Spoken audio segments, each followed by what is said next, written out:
शरद पवार गटाची उद्या तिसरी उमेदवारी यादी जाहीर होण्याची शक्यता आहे। सातारा, माढा आणि रावेर या 3 जागांसाठी शरद पवार गटाकडून उमेदवार जाहीर करण्यात येतील अशी माहिती मिळते आहे। तर आतापर्यंत शरद पवार गटाने 7 जागांवर उमेदवार जाहीर केले। मुख्यमंत्र्यांच्या निवासस्थानी शिवसेनेच्या वरिष्ठ नेत्यांची बैठक बोलावण्यात आली। तर या बैठकीमध्ये लोकसभेच्या पार्श्वभूमीवर चर्चा होणार असल्याची माहिती न्यूज 18 लोकमतला सूत्रांनी दिली आणि येत्या 2 दिवसात शिवसेनेच्या उमेदवारांची यादी घोषित होणार असून उमेदवारांच्या नावावर या बैठकीमध्ये आता अंतिम निर्णय होण्याची शक्यता आहे। सांगलीचा वाद पुन्हा एकदा दिल्ली दरबारी पोहोचलाय। तर सांगली लोकसभा मतदारसंघ हा काँग्रेसला देण्यात यावा, विशाल पाटील यांना उमेदवारी मिळावी यासाठी पुन्हा एकदा काँग्रेसचं शिष्टमंडळ दिल्लीत दाखल झाले। विश्वजित कदम आणि विशाल पाटील आज मल्लिकार्जुन खरगे आणि काँग्रेस महासचिव के.सी. वेणुगोपाल यांची भेट घेणार आहेत। उद्धव बाळासाहेब ठाकरे गटाचे उपनेते बबन घोलप आज शिंदेंच्या शिवसेनेत प्रवेश करणार असल्याची माहिती न्यूज 18 लोकमतला सूत्रांनी दिली आहे। तर आज संध्याकाळी मुख्यमंत्री शिंदे यांच्या उपस्थितीत वर्षावर बबन घोलप यांचा पक्षप्रवेश होणार आहे। त्यामुळे शिंदेंकडून ठाकरेंच्या शिवसेनेला पुन्हा एकदा धक्का बसण्याची शक्यता आहे। भाजपचा 44वा स्थापना दिवस आहे आणि स्थापना दिनानिमित्तानं भाजपकडून जोरात तयारी सुरू आहे। नागपुरामधील भाजप कार्यालयामध्ये जय्यत तयारी करण्यात आली असून चंद्रशेखर बावनकुळे, देवेंद्र फडणवीस, नितीन गडकरींच्या हस्ते ध्वजारोहण करण्यात आले। शिवसेनेच्या सगळ्या मंत्र्यांची मंत्री शंभूराज देसाई यांच्या पावनगड बंगल्यावर महत्त्वाची बैठक होणार आहे। तर लोकसभा निवडणुकीच्या पार्श्वभूमीवर रणनीती आखण्यासाठी या बैठकीमध्ये चर्चा होणार आहे। शिवसेनेच्या प्रत्येक मंत्र्यांवर 2 ते 3 लोकसभा मतदारसंघाची जबाबदारी देण्यात येणार आहे।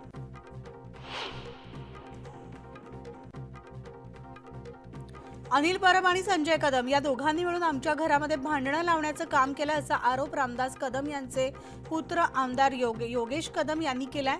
संजय कदम यांना निवडणुकीमध्ये फायनान्स मिळावा यासाठी अनिल परब यांनी आमचे काका आणि बाबा यांच्यात वाद निर्माण केल्याचं योगेश कदम यांनी म्हटलंय।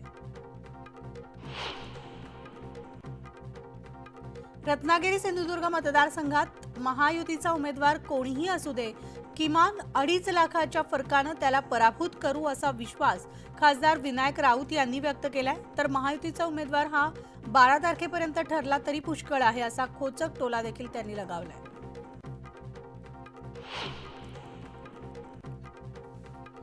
धाराशिवमध्ये राष्ट्रवादीकडून अर्चना पाटील यांना उमेदवारी देण्यात आल्यामुळे तानाजी सावंत हा गट आक्रमक झालेला असून धाराशिवच्या जागेचा पुनर्विचार करा, अन्यथा राजीनामे देऊ असा इशारा शिवसेनेच्या पदाधिकाऱ्यांनी दिला। रायगड लोकसभा मतदारसंघामधील भाजपची नाराजी दूर झाल्याचा दावा सुनील तटकरे यांनी केला। मोदींचे हात बळकट करण्यासाठी आम्ही एकत्र लढू असा विश्वास सुद्धा सुनील तटकरे यांनी व्यक्त केला आणि भाजपची नाराजी दूर होताच महायुतीच्या पहिल्या मेळाव्याचं 8 एप्रिलला दापोलीमध्ये आयोजन करण्यात आले।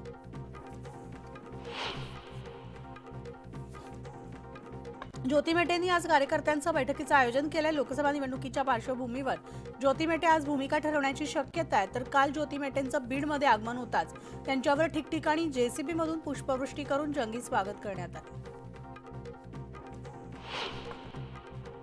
भाजपचे माजी आमदार विलासराव जगताप आणि संजय राऊत यांची रात्री जतमध्ये भेट झाली आहे। विलासराव जगतापांचा संजय काका पाटलांच्या उमेदवारीला जाहीर विरोध आहे, त्यामुळे आता सांगलीच्या जागेबाबत संजय राऊत आणि विलासराव जगताप यांच्यात चर्चा झाल्याची माहिती मिळते।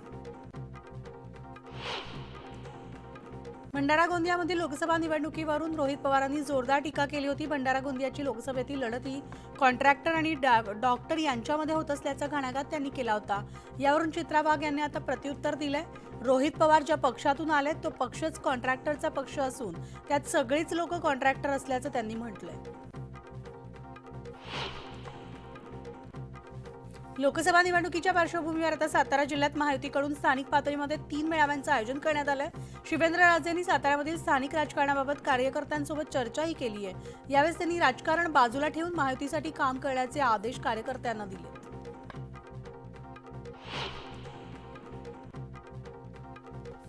तर भारतीय जनता पक्षाच्या वर्धापन दिनानिमित्तानं घर चलो अभियान राबवलं जाणार आहे। या अभियानाच्या माध्यमातून भाजपचे 10,000 कार्यकर्ते पुणे शहरातील 10 ते 12 लाख मतदारांपर्यंत पोहोचण्याचा प्रयत्न करणार आहेत। छत्रपती संभाजीनगरमध्ये आतापर्यंत काँग्रेसनं 17 लोकसभेच्या निवडणुका लढल्यात. मात्र पहिल्यांदाच महाविकास आघाडीमुळे संभाजीनगरची जागा शिवसेनेला गेल्यामुळे एवढी वर्ष त्यांच्या विरोधात प्रचार केला. आता काँग्रेसला त्याच चंद्रकांत खैरे यांचा प्रचार करावा लागणार आहे. यशवंतराव चव्हाण महाविद्यालयामध्ये आयोजित केलेल्या फनफेअर या विद्यार्थ्यांच्या कार्यक्रमामध्ये खासदार उदयनराजे यांनी सहभाग घेत विद्यार्थ्यांशी संवाद साधला. यावेळेस त्यांच्या महाविद्यालयातील काळातील किस्से जे आहेत ते देखील त्यांनी विद्यार्थ्यांना सांगितले आणि विद्यार्थ्यांच्या आग्रहानुसार त्यांनी त्यांच्या स्टाईलनं कॉलर देखील उडवून दाखवली. यावेळेस उदयनराजेंना भेटण्यासाठी मोठी गर्दी झाली होती.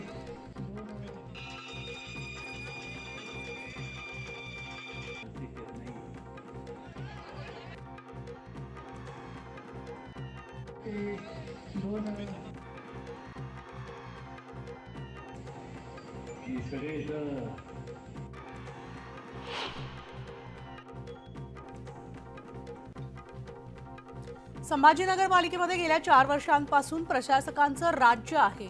त्यांच्या कार्यकाळामध्ये लेखापरीक्षणाचं झालेलं नसल्याचं समोर आले. तर नागपूरच्या लेखापरीक्षकांनी पालिकेच्या कारभारावर कठोर शब्दांमध्ये ताशेरे ओढत लेखापरीक्षण करण्याच्या सूचना दिल्या.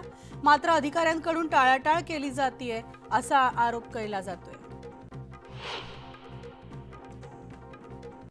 सोलापूर जिल्हा प्रशासनाकडून जूनपर्यंत पाण्याचं सूक्ष्म नियोजन करण्यात आलं. जिल्ह्यातील जवळपास 25 महसूल मंडळामध्ये दुष्काळी परिस्थिती आहे. त्यामुळे तर नागरिकांना हंडाभर पाण्यासाठी वणवण करावी लागते.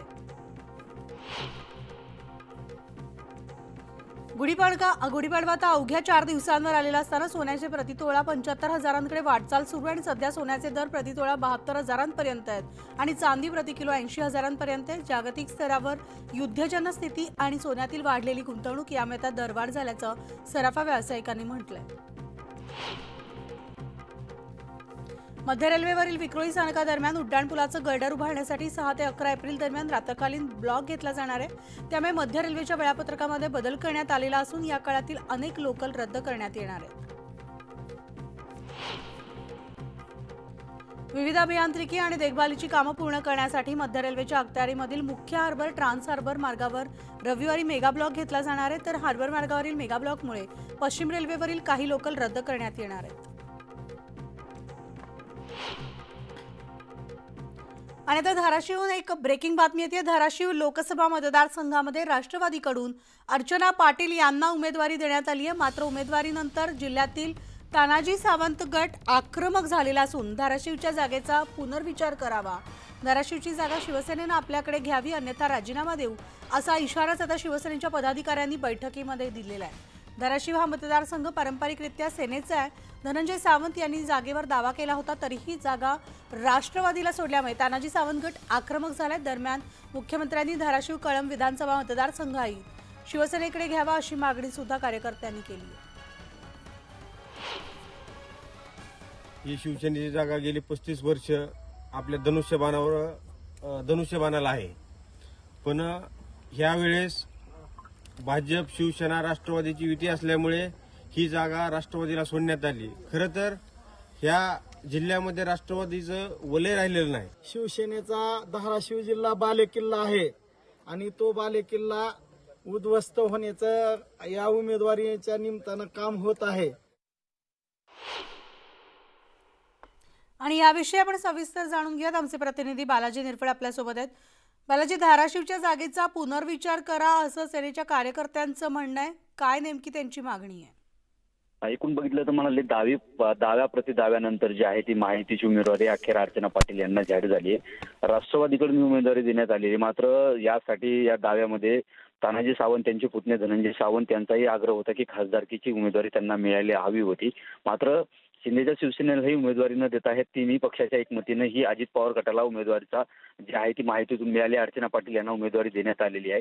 मात्र राष्ट्रवादीला ज्या विरोधात आपण राष्ट्रवादीच्या विरोधात इतके दिवस झालं काम केलेलं आहे आणि त्याच आता घड्याळ चिन्हासाठी मतं मागायची हे कुठेतरी अवघड आणि हीच खतखत जी आहे ती शिवसेनेच्या कार्यकर्त्यांनी जी आहे ती व्यक्त केलेली आहे. शिंदे गटाचे तानाजी सावंत गटाचे कार्यकर्ते जे आहेत ते एकत्र येत आहेत आणि 2 दिवसापासून जे आहे ते धाराशिव तालुका वाईज बैठका या कार्यकर्त्याकडून घेत आहेत आणि राजीनामे जे आहे ते सामूहिक देण्याचं त्यांचा निर्णय झालेला आहे. एकनाथ शिंदे यांच्याकडे ते मुख्यमंत्री यांच्याकडे ते राजीनामे पाठवायचे. त्यांनी एक तर उमेदवारी बदल करून ही उमेदवारी जी आहे ती शिवसेनेला देण्याची मागणी केलेली आहे. मात्र या सगळ्या संदर्भात आपण पालकमंत्र्यांशी संपर्क केला, मात्र पालकमंत्री संपर्क यावर्षी या विषयावरती बोलत नाहीत, ते गप्प आहेत.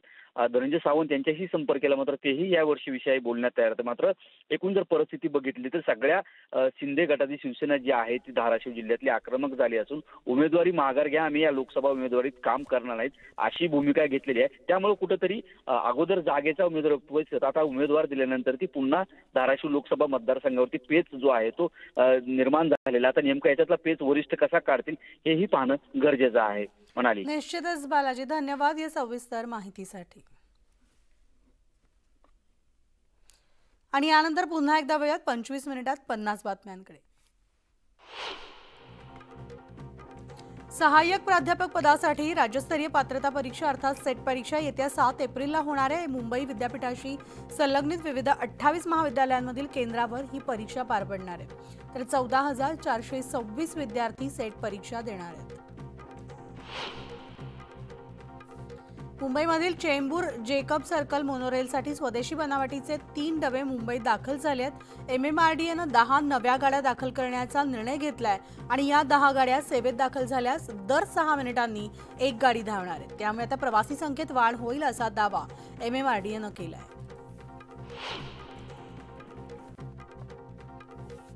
कल्याण डोंबिवली पालिकेची MIDC कडील पाणी देयकाची 653 कोटी 56 लाखांची थकबाकी सरकारनं माफ केली आहे. नियमितची पाणी देयकाची रक्कम पालिकेनं MIDC कडे भरावी असे आदेश शासनानं दिले. तर ठाण्यामधील घोडबंदरच्या नागरिकांना वाढीव पाणी पुरवठा व्हावा यासाठी आता महापालिकेनं स्टेम प्राधिकरणाकडे पत्रव्यवहार देखील केलाय. मात्र आचारसंहिता लागू झाल्यामुळे ही बैठक जूनपर्यंत होऊ शकणार नाहीये आणि त्यामुळे आता ऐन उन्हाळ्यात घोडबंदरवासियांना पाणी टंचाईच्या झळा सोसाव्या लागणार आहेत. मुंबई महापालिकेच्या घनकचरा विभागामधील 8,000 सफाई कर्मचाऱ्यांचं पॅन कार्ड आणि आधार कार्ड लिंक नसल्यामुळे या कर्मचाऱ्यांच्या खात्यात महिनाअखेर केवळ ₹1 जमा झालाय. प्रशासनानं कोणतीही पूर्वसूचना न देता ही कृती केल्यामुळे कर्मचाऱ्यांकडून संताप व्यक्त होतोय.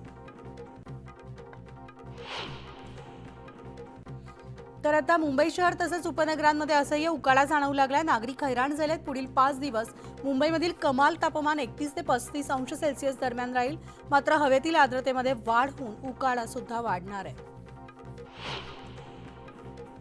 विदर्भामध्ये आज उष्णतेच्या लाटेचा इशारा देण्यात आला असून मराठवाड्यात पुढील 3 दिवस रात्रीच्या उकाड्यात वाढ होण्याचा अंदाज आहे आणि राज्यात पुढील 2 दिवस पारा 40 अंशावरच राहण्याची शक्यता आहे. छत्रपती संभाजीनगरमध्ये गेल्या आठवड्याभरापासून कडाक्याच्या उन्हाचा त्रास नागरिकांना सहन करावा लागतोय. उन्हाचा पारा 5व्यांदा 39 अंशावर गेल्यामुळे नागरिक हैराण झाले आहेत. तर येत्या 2 दिवसात पावसाची शक्यता हवामान खात्यानं वर्तवली आहे. राज्यामधील बहुतांश भागामध्ये उन्हाचा तडाखा वाढलेला असून काही भागामध्ये पावसाची शक्यता वर्तवली जाते. दरम्यान ठाणे आणि पालघर परिसरात सोमवार आणि मंगळवारी पावसाच्या हलक्या सरींची शक्यता हवामान विभागानं वर्तवली. वाढत्या उन्हामुळे अकोल्यामधील पाणी साठ्यामध्ये आता झपाट्यानं घट होती. अकोला, मूर्तिजापूर तसंच ग्रामीण भागांना पाणी पुरवठा करणाऱ्या महान धरणामध्ये केवळ आता 28.60% पाणीसाठा शिल्लक आहे आणि त्यामुळे आता अकोलेकरांची चिंता अधिकच वाढली आहे. बुलढाण्यामधल्या खामगाव MIDC परिसरामधील ऑइल कंपनीला भीषण आग लागली आहे. घटनेची माहिती मिळताच अग्निशमन दलाच्या तब्बल 7 ते 8 गाड्या घटनास्थळी दाखल झाल्या आणि ही आग नेमकी कशामुळे लागली हे अद्याप समजलेलं नाहीये. मुक्ताईनगरच्या महालखेडा शिवारामध्ये एका महिलेची दगडानं ठेचून निर्घृण हत्या करण्यात आली. अनैतिक संबंधांमधून ही हत्या करण्यात आल्याचा प्राथमिक संशय मुक्ताईनगर पोलिसांनी व्यक्त केला आणि तपास सुरू आहे. तर सोलापुरामध्ये कोयता हातात घेऊन रील बनवणं एका स्वयंघोषित कोयता गँगस्टरला महागात पडलंय. विजय माने असं त्याचं नाव आहे आणि त्याला गुन्हे शाखेच्या पथकानं ताब्यात घेतले. त्यानंतर त्याने व्हिडिओच्या माध्यमातून माफी सुद्धा मागितली आहे. अकोल्याच्या हिंगणफाटा परिसरामध्ये पिस्तूल आणि जिवंत काडतुसं बाळगल्याप्रकरणी पोलिसांनी कारवाई केली. मिर्झा इम्रान बेग असं आरोपीचं नाव आहे आणि त्याला पोलीस कोठडी सुनावण्यात आली आहे. कारवाईमध्ये देशी पिस्तूल आणि 5 जिवंत काडतुसं जप्त करण्यात आली आहेत. आणि या बातम्यांच्या बुलेटिनमध्ये एक छोटासा ब्रेक घेऊन लगेचच परततोय. पाहत राहा न्यूज 18 लोकमत. आहे